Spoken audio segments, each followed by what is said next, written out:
الحمد لله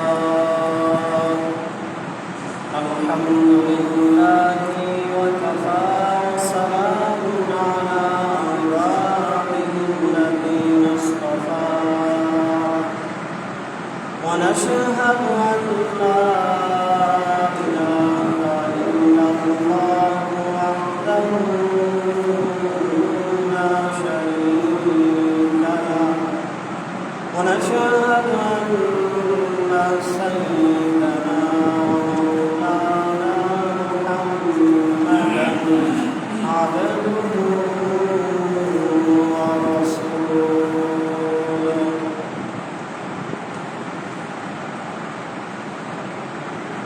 أما بعد فأعوذ بالله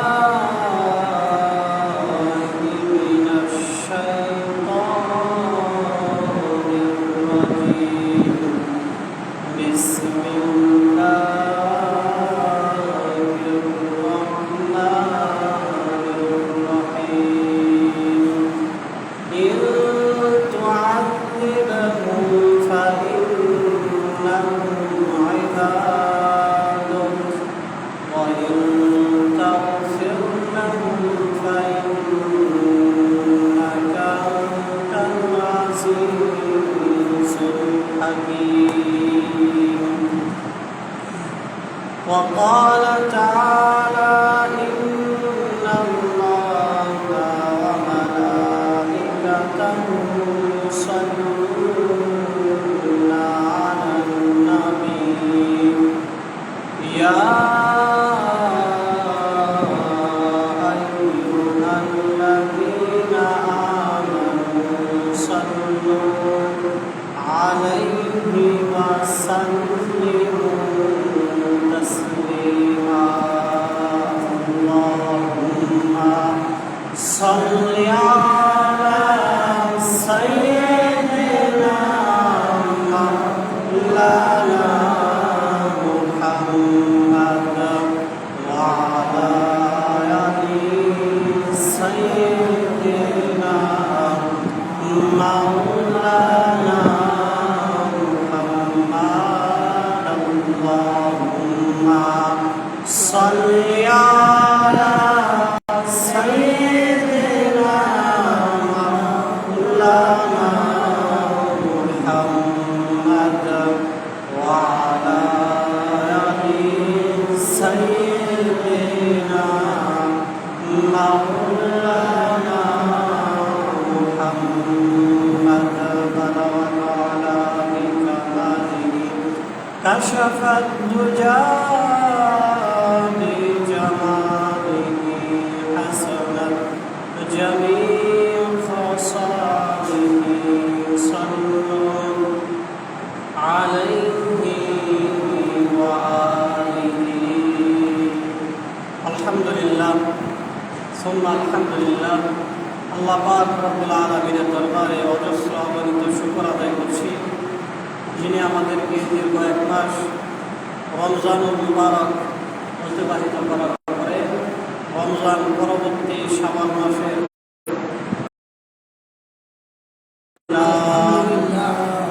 লাখো কোটি দরুদ এবং সালাম বর্ষিত হোক দয়ার নবী মায়ার নবী বিশ্বনবী মুহাম্মদ রাসূলুল্লাহ সাল্লাল্লাহু আলাইহি সাল্লামের উপর আমরা আবারও করছি সাল্লাল্লাহু আলাইহি ওয়াসাল্লাম।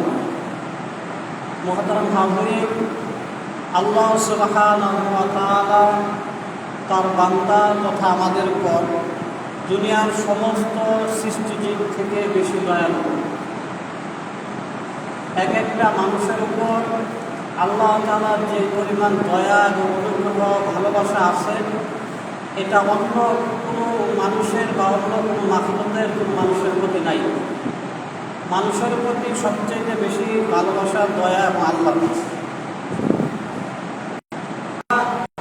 যারা মানুষ আমরা যেমন কারো একটু পানের থেকে খসলেই তাকে সাথে যা যা ব্যবহার করি, খারাপ আচরণ করি, কিন্তু আল্লাহ তাআলা বান্দার সাথে তৎক্ষণাৎ ওই রকমটা করেন না। আর এই করেন না বলে দুনিয়া অনেক দিন যাবৎ এইরকমভাবে চলতেছে। আমরা মানুষ যারা আমরা বেঁচে আছি কারণ আমাদের গুনাহের, আমাদের অপরাধের যেই কাল, সে আল্লাহ যদি আমাদের মতো এরকমভাবে রাগিত হতেন, আমাদের মতো সামান্য কোনো বিষয়ে রাগ করে ফেলতেন, তাহলে আমাদের মতো গুনাহগাররা থাকাটা অসম্ভব ছিল। আমরা আমাদের নিজেদের দিয়েই যদি উদাহরণ দেই, তাহলেই আমরা দেখতে পাবো যে আল্লাহ আমাদের এক একজন মানুষকে কত বেশি ভালোবাসেন। এবং কোরআন এবং হাদিসে এই ধরনের অনেক ঘটনাও বর্ণিত হয়েছে, যে ঘটনাগুলো দ্বারা বোঝা যায় যে আল্লাহর কি অপরিসীম দয়া এক একজন মানুষের প্রতি। কোরআন এবং হাদিসে এরকম অনেক বর্ণনা পাওয়া যায়, অনেক কথাও পাওয়া যায়, যে কথাগুলোর দ্বারাও বোঝা যায় যে আল্লাহ আল্লাহর বান্দাদেরকে কত বেশি ভালোবাসেন। মুহতারাম হাজরিন, এজন্য আল্লাহ যেহেতু আমাদেরকে অনেক বেশি ভালোবাসেন, সেহেতু আমাদেরও উচিত যে আল্লাহর ভালোবাসার মূল্যায়ন করা, আল্লাহ যেভাবে চলার কথা বলেছেন সেভাবে আমাদেরকে চলা। কিন্তু আমরা সব জায়গায় ভুল করি। একে তো আল্লাহর অবাধ্যতা করে, আল্লাহর রাগে আমরা করি, যদিও আল্লাহ রাগ করেন না আমাদের মতো। আবার আল্লাহর কাজ না করে আবার আমরা নিজেদের উপর নিজেরাই জুলুম করি। সব দিক থেকে আমরা বোকার মতো কাজ করি। মুহতারাম হাজরিন, এজন্য আমাদের চলন বলন, আমাদের কাজকর্ম সব কিছু এমন হওয়া উচিত যেভাবে চললে, যেভাবে বললে, যা করলে আমাদের আমলনামায় গুনাহ থাকবে না, সেগুলো আমাদের করা উচিত। কিন্তু এখানেও তো কথা রয়েই যায় যে আমরা মানুষ কেউ গুনাহ থেকে মুক্ত না, কোনো না কোনোভাবে গুনাহ আমরা করেই ফেলি। আল্লাহ সুবহানাহু ওয়া তাআলা আমাদের সবাইকে মাফ করে দেন, আমিন।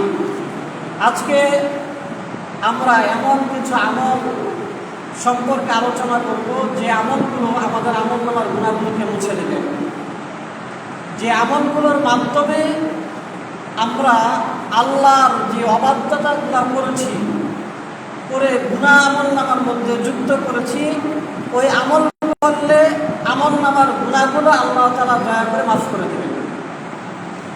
যেমন প্রতিনিয়তই সবসময় কোনো না কোনোভাবে হয়তো অনিচ্ছা সত্ত্বে অনেক সময় গুনাহ করেই ফেলে। এজন্য আমাদের এমন কিছু কাজ করতে হবে যেই কাজগুলো প্রতিনিয়ত হতে থাকে আর গুনাহ মাফ হতে থাকে। গুনাহ যেমন সবসময় আমরা কম বেশি করে ফেলে, এমন কিছু নেক আমল আমাদের করতে হবে যেই নেক আমলগুলো আমাদের গুনাহগুলো মাফ করতে থাকে।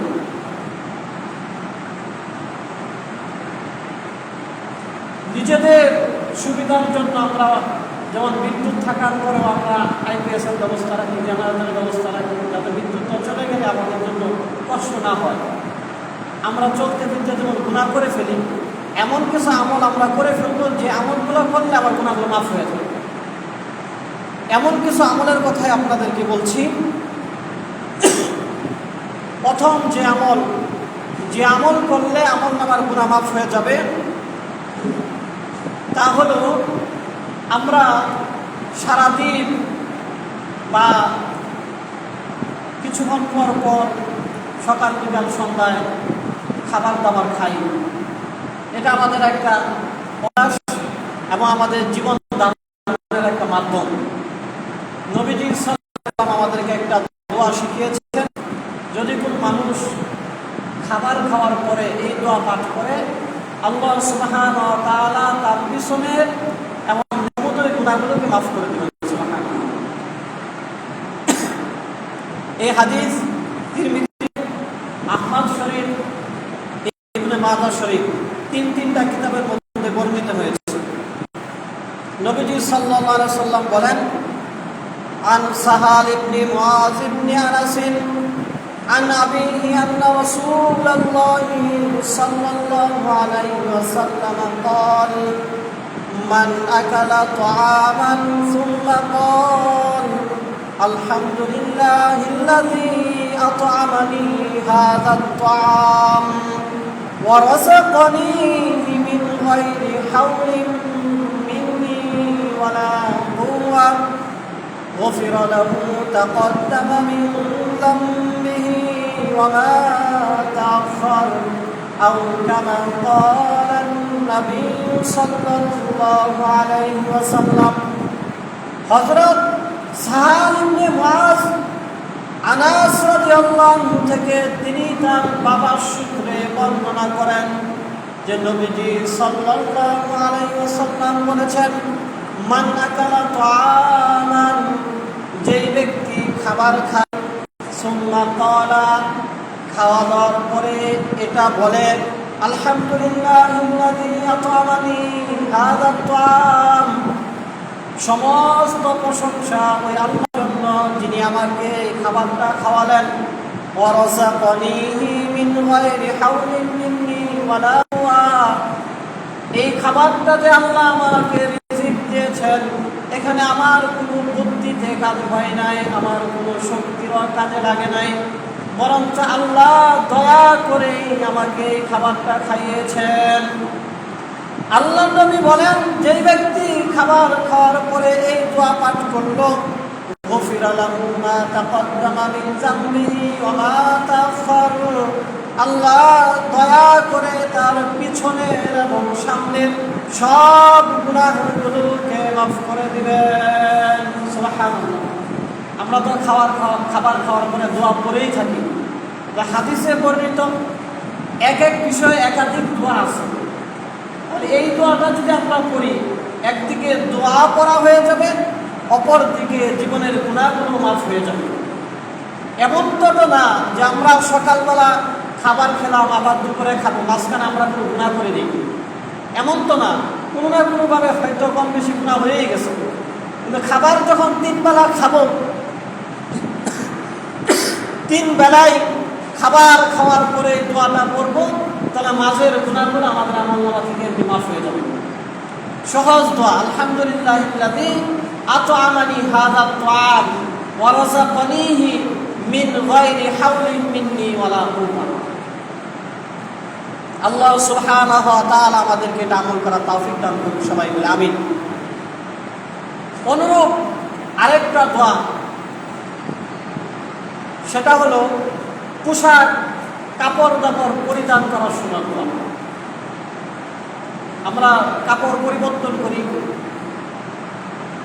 ইসলামের শিক্ষা হলো পর্দা মুশিদার মতো জীবনকে পরিচালনা করা, কিন্তু কাপড় তো খুলতে হয়, আবার নতুন কাপড় পরতেই হয়। নবীজি বলেন এরকম কাপড় পরার সময় যদি কোনো ব্যক্তি এই দোয়া পড়ে, তাহলেও তার পিছনের গুনাহগুলোকে আল্লাহ তাআলা মাফ করে দিবেন। এই হাদিসও হযরত সাহাল বিন মুআজ আনাস রাদিয়াল্লাহু আনহু এবং তিনি তার বাবার সূত্রে বর্ণনা করেছেন। নবীজি সাল্লাল্লাহু আলাইহি সাল্লাম বলেন যে ওমান লাবিসা সাওয়াবান, যেই ব্যক্তি কাপড় পরিধান করে ফাকালা এবং বলে আলহামদুলিল্লাহিল্লাযী কাসানি হাযা সাওব, যেই ব্যক্তি কাপড় পরিধান করার পরে বলল সমস্ত প্রশংসা আল্লাহ তাআলার, যে আল্লাহ আমাকে কাপড় দান করলেন, ওয়া রাযাকানিহি মিন গায়রি হাওলিন মিন্নি ওয়ালা কুওয়া, আমার কোন শক্তি আমার কোন বুদ্ধির মাধ্যমে আমি কাপড় পরতে পারি নাই, বরঞ্চ আল্লাহ অনুগ্রহ করে আমাকে কাপড় দান করেছেন। নবীজি বলেন যেই ব্যক্তি কাপড় পরিধান করার পরে এই দোয়া পড়ল গুফিরা লাহু মা তাকদ্দামা মিন যামবিহি ওয়া মা তাআখার, আল্লাহ অনুগ্রহ করে তার পিছনের এবং সামনের সব গুনাহগুলোকে মাফ করে দিবেন। সুবহানাল্লাহ। তাহলে কাপড় তো আমাদের পরতেই হয়। এই দোয়া ছাড়াও কাপড় পরিধান করার অন্য আরও দোয়া আছে, কিন্তু আমরা যদি এই দোয়াটা করি তাহলে কাপড় পরার দোয়া পড়া হয়ে যাবে, সাথে সাথে জিন্দেগির গুনাহগুলো মাফ হয়ে যাবে।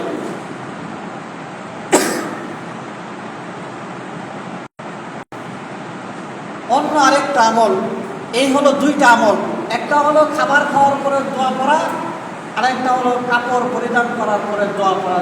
2টা দোয়াই কাছাকাছি।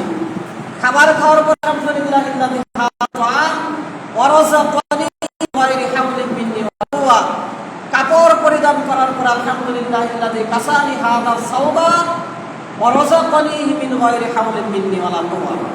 দুইটা দোয়ায় কাছাকাছি, প্রথম অংশের মধ্যে একটু তারতম্য, শেষের অংশ হুবহু। এবং প্রতিদিন যেহেতু আমরা খাবার খাই, কাপড় পরি, তাহলে প্রতিদিন যখন এই দোয়াগুলো পড়া হবে, এক সপ্তাহ পড়ার পরে একদম সুন্দর মুখস্থ হয়ে যাবে। আল্লাহ সুবহানাহু ওয়া তাআলা আমাদেরকে আমল করার তৌফিক দান করুক, আমিন। তৃতীয় নম্বর আমল, যে আমল করলে জিন্দেগির গুনাহ মাফ হবে। হযরত হুমরান আখবারাহু আন্না হুমরান মাওলা উসমান ইবনে আফফান রাদিয়াল্লাহু আনহু, হযরত উসমান রাদিয়াল্লাহু আনহুর গোলাম, তিনি বলতেছেন যে দা বিনাইন ফাফরাগা আলা কাফাইহি সালাসা মিরারিন ফাগসালাহুমা। হযরত হুমরান ছিলেন উসমান রাদিয়াল্লাহু আনহুর গোলাম। তিনি বলেন যে আমাকে উসমান রাদিয়াল্লাহু আনহু ডাকলেন ওযু করার পানি দেওয়ার জন্য। আমি যখন ওযুর পানির পাত্র উসমান রাদিয়াল্লাহু আনহুকে দিলাম, তিনি ওই পানির পাত্র থেকে পানি নিয়ে তার দুই হাতের কবজি পর্যন্ত সালাসা মিরারিন তিনবার ওযু করলেন। সুম্মা আদখালা ইয়ামিনুহু ফিল ইনাই, অতঃপর তিনি তার ডান হাতকে পানির পাত্রের ভিতরে প্রবেশ করালেন। ফামাদমাদা ওয়াস্তানশাকা, অতঃপর তিনি তিনবার কুলি করলেন এবং নাকে পানি দিলেন। সুম্মা ওয়াসালা ওয়াজহাহু সালাসা মিরারিন, অতঃপর তিনি তার মুখকে তিনবার ধৌত করলেন। ওয়ায়াদাইহি ইলাল মিরফাকাইহি সালাসা মিরারিন, অতঃপর তিনি দুই হাত কুলি পর্যন্ত তিনবার ধৌত করলেন। মাসহা বিরাসিহি, অতঃপর তিনি তার মাথাকে মাসহ করলেন। সুম্মা গাসালা রিজলাইহি সালাসা মিরারিন, অতঃপর তিনি তার দুই পাওকে তিনবার ধৌত করলেন। ইলাল কাবাইনি, টাকনু পর্যন্ত। সুম্মা ক্বালা রাসূলুল্লাহ সাল্লাল্লাহু আলাইহি ওয়াসাল্লাম, অতঃপর উসমান রাদিয়াল্লাহু আনহু বললেন যে নবীজি সাল্লাল্লাহু আলাইহি ওয়াসাল্লাম বলেছেন, মান তাওয়াজ্জা নাহবা উযুই হাযা, যে ব্যক্তি আমি যেভাবে ওযু করলাম সেভাবে ওযু করল, অর্থাৎ প্রথমে দুই হাতের কবজি পর্যন্ত তিনবার ধৌত করল, অতঃপর তিনবার কুলি করল, তিনবার নাকে পানি দিল, সমস্ত মুখকে তিনবার ধৌত করল, দুই হাতের কোণে পর্যন্ত তিনবার ধৌত করল, মাথা একবার মাসহ করল এবং দুই পায়ের টাকনু পর্যন্ত তিনবার ধৌত করল। এইরকম ভাবে যে ব্যক্তি ওযু করল, নবীজি সাল্লাল্লাহু আলাইহি ওয়াসাল্লাম বলেছেন, এইভাবে ওযু করার পরে সুম্মা সাল্লা রাকাতাইন, অতঃপর যে ব্যক্তি দুই রাকাত নামাজ পড়ল, লা ইউহাদ্দিসু ফীহিমা নাফসাহু, ওযু এবং নামাজের মাঝখানে কোনো ধরনের কথাবার্তা বলে নাই, কোনো ধরনের দুনিয়াবি চিন্তা চেতনা তার অন্তরের মধ্যে আনে নাই, ওযু করার সাথে সাথে দুই রাকাত নামাজ আদায় করল। গুফিরা লাহু মা তাকদ্দামা মিন যামবিহি, আল্লাহ তাআলা তার পিছনের সব গুনাহগুলোকে মাফ করে দিবেন। সুবহানাল্লাহ। তাহলে জিন্দেগির গুনাহ মাফ করার কত সহজ পদ্ধতি। সাধারণত আমরা এইভাবেই তো ওযু করি, ওযুর অঙ্গগুলো তিনবার করে ধৌত করি। এই ওযুগুলো যদি আমরা এভাবে করে দুই রাকাত নামাজ আদায় করে, বেশি না, এই নামাজকে বলা হয় তাহিয়াতুল ওযু, অর্থাৎ ওযুর সাথে সাথে দুই রাকাত নামাজ আদায় করা। লাভ হবে কি? পিছনের সব গুনাহগুলোকে আল্লাহ তাআলা মাফ করে দিবেন। মুসলিম শরীফ এবং আবু দাউদ শরীফ এই দুই কিতাবের মধ্যে এই হাদিসটা আসছে। আল্লাহ সুবহানাহু ওয়া তাআলা প্রতিদিন না হলেও মাঝে মাঝে আমাদেরকে এরকম দুই রাকাত নামাজ পড়ার তৌফিক দান করে, সবাই বলে আমিন। অনুরূপ আরেকটা হাদিস অনেকটা এরকমই আর কি, এটার বর্ণনাকারী হযরত উসমান রাদিয়াল্লাহু আনহু তিনি বলেন, عن عثمان بن عفان رضي الله تعالى عنه قال قال النبي صلى الله عليه وسلم من توضأ لصلاة যে ব্যক্তি নামাজ আদায় করার জন্য ওযু করলো। অনেক সময় আমরা অন্য অন্য কারণে ওযু করি, অর্থাৎ হয়তো একটু ব্রাশ করলাম ওযুটা করে ফেলাই, বা ঘুমাইতে যাবো এই কারণে ওযু করি, বা কোরআন শরীফ পড়ার জন্য ওযু করি, বা অন্য কোনো আমলের জন্য ওযু করি। কিন্তু এইখানে যেটা বলা হচ্ছে সেটা হলো যে ব্যক্তি নামাজ আদায় করার নিয়তে ওযু করলো, অর্থাৎ আমি এখন ওযু করতেছি নামাজ পড়বো এই নিয়তে ওযু করলো। ফাসবাগাল ওযুআ এবং খুব ভালোভাবে ওযু করলো। ওযুর মধ্যে যে অঙ্গ প্রত্যঙ্গগুলো ধৌত করতে হয়, ধুইতে হয়, সেগুলো খুব ভালোভাবে ওযু করলো। সুম্মা মাশা ইলাস সালাতিল মাকতুবা অতঃপর পায়ে হেঁটে ফরজ নামাজ পড়ার জন্য আসলো। নামাজ পড়ার জন্য ওযু করলো, অর্থাৎ বাড়িতে ওযু করলো, ফরজ নামাজ পড়ার জন্য পায়ে হেঁটে মসজিদে আসলো। ফাসাল্লাহা মান নাস এবং মানুষের সাথে নামাজ পড়লো, আও জামাতবদ্ধ হয়ে, আও ফিল মসজিদি অথবা মসজিদে নামাজ পড়ছে, হয়তো জামাত শেষ হয়ে গেছে, সবার সাথে একসাথে মিলে জামাতে নামাজ আদায় করছে, কিংবা ফরজ নামাজ পড়ার জন্যই মসজিদে আসছে, আয়সা দেখেন জামাত শেষ, কিন্তু নামাজটা ফরজ নামাজটা মসজিদে আদায় করলো। প্রথম থেকে সে বাড়িতে ওযু করলো নামাজ পড়ার জন্য, ভালোভাবে ওযু করলো, পায়ে হেঁটে মসজিদে এসে নামাজ আদায় করলো, জামাতে হোক কিংবা একাকী হোক।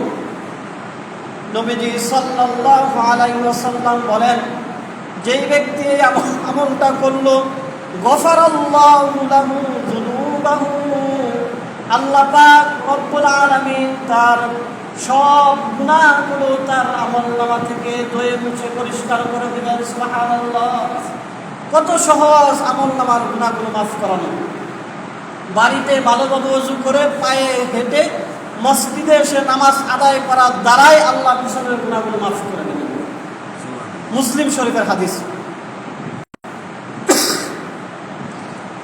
আরেকটা আমল যে আমলনামার গুনাহ মাফ হবে, হযরত সাদ ইবনে আবি ওয়াক্কাস রাদিয়াল্লাহু তাআলা আনহু থেকে বর্ণিত, তিনি বলেন, আর রাসূলুল্লাহ সাল্লাল্লাহু আলাইহি ওয়াসাল্লাম মান ক্বাল হিনা ইয়াসমাউল মুয়াজ্জিনা নবীজি সাল্লাল্লাহু আলাইহি ওয়াসাল্লাম বলেন, যখন মুয়াজ্জিনের আযান তোমরা শুনতে পাও, অর্থাৎ যখন মুয়াজ্জিন আযান দেয়, আযান দেওয়ার পরে আশহাদু আল্লা ইলাহা ইল্লাল্লাহু ওয়াহদাহু লা শারীকা লাহু ওয়া আন্না মুহাম্মাদান আবদুহু ওয়া রাসূলুহু রাদিতু বিল্লাহি রাব্বা ওয়া বিমুহাম্মাদিন রাসূলা ওয়া বিল ইসলামি দীনা। নবীজি বলেন, যেই ব্যক্তি মুয়াজ্জিনের আযান শুনে পড়বে, আশহাদু আল্লা ইলাহা ইল্লাল্লাহু ওয়াহদাহু লা শারীকা লাহু ওয়া আন্না মুহাম্মাদান আবদুহু ওয়া রাসূলুহু রাদিতু বিল্লাহি রাব্বা ওয়া বিমুহাম্মাদিন রাসূলা ওয়া বিল ইসলামি দীনা। নবীজি বলেন, গফারা লাহু যামবাহু আল্লাহ তার পিছনের সব গুনাহগুলোকে মাফ করে দিবেন। সুবহানাল্লাহ। তাহলে প্রতিদিন অন্তত 5 বার আমরা আমল করতে পারি। আমাদের দেশে তো আযান একটা না, কত আযান আমরা শুনতে পাই। কালিমা শাহাদাত, আশহাদু আল্লা ইলাহা ইল্লাল্লাহ ওয়াহদাহু লা শারীকা লাহু ওয়া আন্না মুহাম্মাদান আবদুহু ওয়া রাসূলুহু, কালিমা শাহাদাতের মতো একটু অন্যরকম আর কি। তারপর রাদিতু বিল্লাহি রাব্বা ওয়া বিমুহাম্মাদিন রাসূলা ওয়া বিল ইসলামি দীনা। যে ব্যক্তি এই দোয়াটা পাঠ করবে, আল্লাহ পাক রব্বুল আলামিন তার পিছনের গুনাহগুলো মাফ করে দিবেন। এখানে মোট 5টা আমলের কথা বলা হলো। একটা হলো খাবার খাওয়ার পরে একটা দোয়ার কথা বলছি, কাপড় পরিধান করার পরে একটা দোয়ার কথা বলছি, আরেকটা হলো আমরা যেইভাবে ওযু করি, ওযু করার পরে 2 রাকাত নামাজের কথা। এগুলো 3টা। চতুর্থ নম্বর বলছি আমরা বাড়িতে ওযু করে ভালোভাবে যখন মসজিদে এসে নামাজ পড়বো, আরেকটা হলো আযান শোনার পরে এই দোয়া। এই মোট 5টা আমলের কথা বলা হলো। এই আমল যখন আমরা করব, আল্লাহ আমাদের পিছনের গুনাহগুলো মাফ করে দিবেন। এখন প্রশ্ন হতে পারে যে গুনাহ মাফ করার জন্য এত আমলের দরকার কি? এত আমলের দরকার এজন্যই আমরা প্রতিনিয়তই কোনো না কোনোভাবে গুনাহ করতেই থাকি। প্রতিক্ষণই নামাজে আসার সময় ভাবলাম আমরা নামাজে আসতেছি, কান গুনাহমুক্ত রাখা এটা জরুরি। এখন কেউ একটা হিন্দি গান লাগাই দিচ্ছে, যে গান শুনতে শুনতে নামাজে আসলাম, তাহলে গুনাহ কিন্তু আমরা করতেছি। একটা বেগানা নারীর দিকে আমাদের নজর গেল, যার দিকে তাকানো আমার জন্য হারাম ছিল, তাকে দেখে নামাজে আসলাম, এই যে গুনাহ হয়ে গেল। এরকম ভাবে কম বেশি গুনাহ ইচ্ছা অনিচ্ছা হতেই থাকে। এজন্য আমল নামার মধ্যে যতক্ষণ পর্যন্ত বান্দার আমল নামার মধ্যে গুনাহ থাকবে, ততক্ষণ পর্যন্ত জান্নাতে যেতে পারবে না। জান্নাতে যাওয়ার জন্য এমন না যে আমলের একটা গড় লেভেল হয়ে যাবে সে জান্নাতে চলে যাবে, এমন না যে এক সাবজেক্টে মনে করুন 40 পাইলো, আরেক সাবজেক্টে একদম 100 পাইলো, গড়ে মনে করুন 60 হয়ে গেল, সে পায়া গেল, এরকম নাই। কিন্তু সিস্টেম এরকম না। আমল নামার গুনাহ এবং নেকি এই দুটার সাথে কাটাকাটি হবে। যতক্ষণ পর্যন্ত নেক গুনাহগুলোকে মুছে নেকের পাল্লা বাড়ি না হবে, ততক্ষণ পর্যন্ত মানুষ জান্নাতে যেতে পারবে না। এজন্য আমাদের গুনাহ যেহেতু সবসময় হতেই থাকে, আমাদের এমন আমল খুঁজে করতে হবে যে আমল আমাদের গুনাহগুলোকে প্রতিনিয়ত মুছে। আল্লাহ সুবহানাহু ওয়া তাআলা আমাদেরকে আমলগুলো করার তৌফিক দান করুন, সবাই বলে আমিন। এরকম আরো কিছু আমল আছে, ইনশাআল্লাহ সামনের জুমাতে সেগুলো বলা হবে।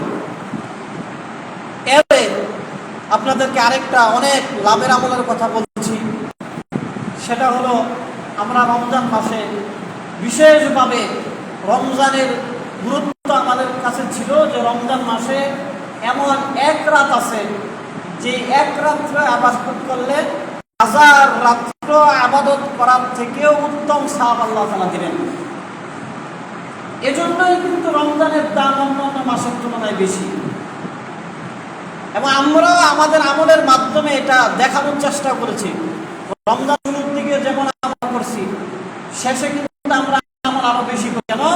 নবীজি আবার বলছে রমজানের শেষে লাইলাতুল কদর আছে, ওই রাত্র আছে, এই জন্য আমরা শেষে নফল নামাজ বেশি করছি। এবং 27 রাত্র বিশেষভাবে হওয়ার সম্ভাবনা বেশি, এই জন্য সেই রাত্রে একটা মসজিদ বইরা আমল করছি, সবাই মসজিদে এসে ভরে গেছি। এই সব কিন্তু নির্দিষ্ট একটা দিন যদি থাকে এবং ওই দিন যদি কিছু আমল করার মাধ্যমে সারা বছর নফল সওয়াব পাওয়া যায়, তাহলে তো আমাদের জন্য আরো বেশি ভালো হয় যে দিনটা নির্দিষ্ট থাকবে, সময়টা নির্দিষ্ট থাকবে, নির্ধারিত কিছু আমল থাকবে, আমরা ওইগুলো করব। আর সারা বছর নফল নামাজ আর নফল আবাদত বন্দি করা সওয়াব আমাদের হয়ে যাবে। এটা আরো বেশি সহজ না? অনির্দিষ্ট রাত আমরা, আর নির্দিষ্ট দিন যদি থাকে তাহলে তো সেটা আমাদের জন্য আরো বেশি ভালো। হাদিস শরীফে এমন একটা দিনের কথা এবং এমন কিছু আমলের কথা আছে, যে দিন যে আমলগুলো যদি কোনো ব্যক্তি করে, নবীজি সাল্লাল্লাহু আলাইহি সাল্লাম বলেন বিকুল্লি খাতওয়াতিন ইয়াখতুহা আজরু সানাতিন। যে দিন যে আমলগুলো করার মাধ্যমে ওই আমলকারী ব্যক্তির এক এক কদমের বিনিময়ে সিয়ামুহা ওয়া কিয়ামুহা সানাতিন, এক কদমের কারণে 1 বছর নফল রোজা রাখার সওয়াব। সুবহানাল্লাহ। এক কদমের কারণে 1 বছর নফল রোজা রাখার সওয়াব, 1 বছর নফল নামাজ পড়ার সওয়াব আল্লাহ তাআলা দিবেন। সুবহানাল্লাহ। সে আমলগুলো কি? عن أوس بن أوس رضي الله تعالى عنهما قال رسول الله صلى الله عليه وسلم, হযরত আউস ইবনে আউস, ছেলের নাম আউস, বাবার নাম আউস, তিনি বলেন যে নবীজি সাল্লাল্লাহু আলাইহি ওয়াসাল্লাম বলেছেন, মান ইগতাসালা ইয়াউমুল জুমআতি ওয়াগতাসালা যে ব্যক্তি জুমার দিন নিজেও গোসল করে, এইখানে দুইটা শব্দ ব্যবহার হয়েছে, মানিগতাসালা ইয়াউমুল জুমা ওয়াগতাসালা। কোন মুহাদ্দিস ব্যাখ্যা করেছেন জুমার দিন যে ব্যক্তি গোসল করে খুব ভালোভাবে গোসল করে, অন্যান্য দিনের তুলনায় খুব সতর্কতার সাথে ডলে মুছে ভালোভাবে পরিষ্কার করে গোসল করে। কেউ ব্যাখ্যা করেছেন যে নিজে গোসল করে, নিজের স্ত্রীকে গোসল করায়, অর্থাৎ জুমাবারের দিন বৃহস্পতিবার দিবাগত রাত্রে সেই স্ত্রী সহবাস করে। এই হাদিসকে সামনে রেখে কোনো মুহাদ্দিস বৃহস্পতিবার দিবাগত রাত্রে স্ত্রী সহবাস করাকে মুস্তাহাব বলে। তাহলে নবীজি সাল্লাল্লাহু আলাইহি ওয়াসাল্লাম বললেন যে ব্যক্তি জুমার দিন গোসল করে, ভালোভাবে গোসল করে, আমরা যদি এই ব্যাখ্যাকেই ধরি, ভালোভাবে গোসল করলো জুমার দিন, অবাক্কার অবতাকার, শুরুর দিকেই খুব দ্রুতই মসজিদে চলে আসে, অর্থাৎ নামাজের শেষ সময় না, কোনো রকম এসে খুতবা ধরল বা কোনো রকম এসে 2 রাকাত নামাজ পড়ে আবার চলে গেল, এরকম না, একটু আগে আগে অন্যান্য দিন যেমন মসজিদে আসে ওই রকম না, অন্যান্য দিনের তুলনায় আরো দ্রুতই মসজিদে চলে আসে। ওয়াদানা ওয়াস্তামা ওয়ানসাতা, এবং ইমাম খতিব যেই কথা বলে মনোযোগের সাথে সেই কথাগুলো শ্রবণ করে এবং চুপ থাকে, মনোযোগ সহকারে খুতবা শ্রবণ করে। এই কয়টা কাজ, ভালোভাবে গোসল করা, তাড়াতাড়ি মসজিদে আসা, মনোযোগ সাথে চুপচাপ খুতবা শ্রবণ করা, 3টা কাজ। নবীজি বলেন কানা লাহু বিকুল্লি খাতওয়াতিন ইয়াখতুহা আজরু সানাতিন, ওই ব্যক্তির এক এক কদমের বিনিময়ে আল্লাহ পাক রব্বুল আলামিন এক এক বছর নফল নামাজ পড়ার এবং নফল রোজা রাখার সাবধান করবেন। প্রতি জুমার দিন আমরা ইচ্ছা করলে পারি, আমার বাড়ি থেকে মসজিদে আসার জন্য যদি 100টা কদম দিতে হয়, তাহলে এক এক কদমে যদি এক এক বছরের রোজা এবং নফল নামাজের সাব হয়, তাহলে 100 বছর হয়ে গেছে। 100 বছর, 200 বছর। যাদের বাড়ি মনে করেন একটু দূরে, তাদের যদি 200 কদম লাগে তাহলে 400 বছর হয়ে গেছে। এখন প্রশ্ন, আবারও একই প্রশ্ন, যে এত সাব রাখবো কোথায়? এক একটা কবিরা গুনাহের জন্য কমপক্ষে 7,000 বছর জাহান্নামে জ্বলতে হবে। আমরা ওই যে একবার ওই যে ওয়াজে শুনছে যে যদি কেউ 1 ওয়াক্ত নামাজ কাজা করে 2,88,00,000 বছর জাহান্নামে জ্বলতে হবে। এখন যে নামাজ ঠিক মতো পড়ে না, সে বলতেছে নামাজ তো পড়ি না, তাহলে আমার কয় বছর দিবে? কাজা নামাজ পড়লেও যদি 2,88,00,000 বছর জাহান্নামে জ্বলতে হয়, আমি তো সারা জীবন নামাজ পড়ি না, আমার আর কত শাস্তি দিবে? মানে সে এটা বুঝাইতে চায়, অর্থাৎ আল্লাহ তাআলা হয়তো হিসাব নিকাশ করতে করতে ক্লান্ত হয়ে যাবে। আমরা এই যে জুমার নামাজ পড়ার জন্য এক এক কদম দিলে যদি 1 বছর নফল রোজা রাখা আর নফল নামাজ পড়ার সওয়াব আল্লাহ দিতে পারেন, তাহলে নামাজ কাজা করলে এমন শাস্তিও দিতে পারবেন। আল্লাহর কাজ করলে যেমন অনেক বেশি সওয়াব, আল্লাহর অবাধ্যতা করলে শাস্তিটাও অনেক বেশি।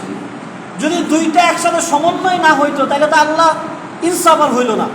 ধরেন আপনি নামাজ কাজা করলে 2,88,00,000 বছর জাহান্নামে আল্লাহ জ্বালাইব, তাহলে নামাজ পড়লে ওইরকম সওয়াব যদি আল্লাহ না দেন, তাহলে হইল না, বেইনসাফ হয়ে গেল। এজন্য নামাজ পড়লেও এমন সওয়াব, না পড়লেও এমন গুনাহ।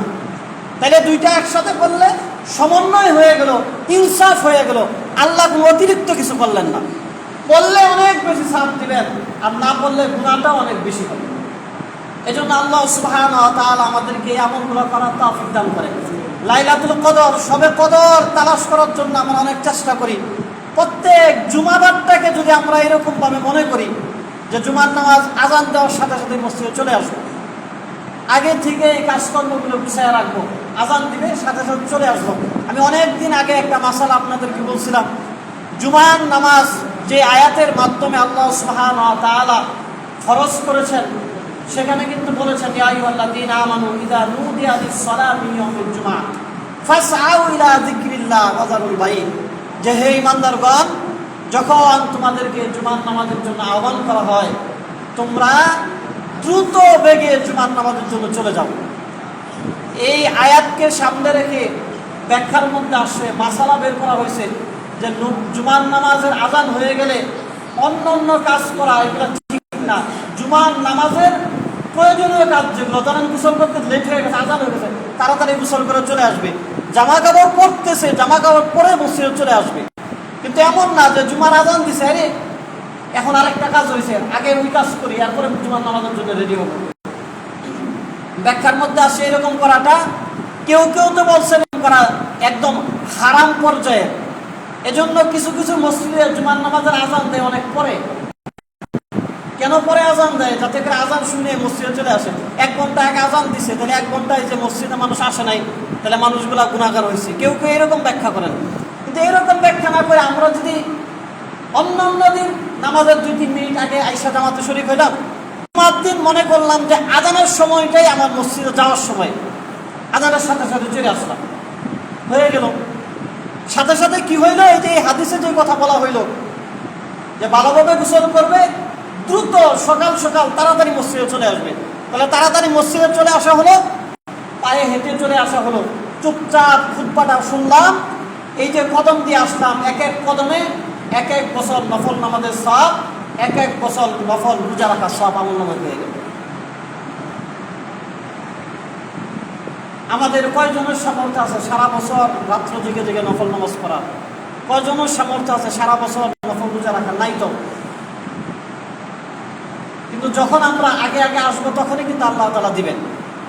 আল্লাহ সুবহানাহু ওয়া তাআলা আমাদেরকে এই বিষয়গুলো লক্ষ্য রেখে আযানের সাথে সাথে জুমার নামাজ পড়ার জন্য আসা এবং এই সওয়াব অর্জন করার তৌফিক দান করুন সবাই বলে আমিন। যারা পরে আসে ইনশাআল্লাহ যারা কবুল করুন।